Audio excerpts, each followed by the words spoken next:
उद्धव ठाकरे ने कांग्रेस पार्टी को दिया बड़ा झटका। इस नेता को करवा दिया पार्टी में शामिल, पूरे महाराष्ट्र का करेंगे दौरा। महाराष्ट्र की राजनीति में लगातार हलचल जारी है। अब शिवसेना यूबीटी के प्रमुख उद्धव ठाकरे ने कांग्रेस पार्टी को बड़ा झटका दिया है। दरअसल रत्नागिरी जिले के कांग्रेस अध्यक्ष सहदेव पेटकर आज शिवसेना यूबीटी में शामिल हो गए। पेटकर ने उद्धव ठाकरे के आवास मातोश्री पर उनकी मौजूदगी में शिवसेना यूबीटी को ज्वाइन किया। उद्धव ठाकरे ने कहा कि सहदेव पेटकर मूल रूप से शिवसैनिक रहे हैं, कुछ स्थानीय मतभेद के चलते वहां कांग्रेस पार्टी में चले गए थे। इस मौके पर उद्धव ठाकरे ने कहा कि हमें एक बार फिर से कोंकण प्रांत जीतना है। कौन किस तरह से चुनाव जीता, इसकी मनोरंजक कहानियां हर कोई सुना रहा है।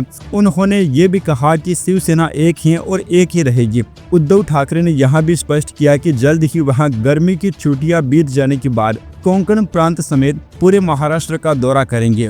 उद्धव ठाकरे ने कहा कि मैं सिर्फ कोंकण में ही कदम नहीं रखूंगा, बल्कि अब कोंकण जीतना है। देखते हैं कि हमें कौन रोकता है। कोंकण में लोकसभा और विधानसभा का चुनाव हमारे लिए अनपेक्षित था। अब उस जीत की मनोरंजक कहानियां भी सुनाई गई लोगों को। उद्धव ठाकरे ने यह भी कहा कि सभी लोग जो छोड़कर गए हैं वो निजी स्वार्थ के लिए छोड़कर गए हैं। जिन लोगों के बलबूते आप बड़े बने हैं वे सभी साधारण लोग आज मेरे साथ हैं, इसलिए मुझे अब फिक्र करने की जरूरत नहीं है। एक दिन के शिविर के लिए 16 अप्रैल को नासिक जा रहा हूं। कोंकण के पदाधिकारी से मेरा कहना है कि जल्द ही मैं कोंकण का दौरा करूंगा और सभी से मिलूंगा। दोस्तों, आपको बताना चाहेंगे कि महाराष्ट्र विधानसभा चुनाव के बाद ऐसी भी चर्चाएं चली थी कि उद्धव ठाकरे एक बार फिर से बीजेपी के साथ आ सकते हैं, लेकिन इस समय तो उनका कोई भी ऐसा कदम हम लोगों को दिखाई नहीं दे रहा है।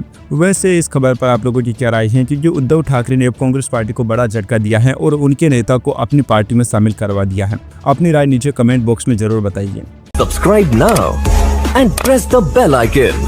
Never miss an update.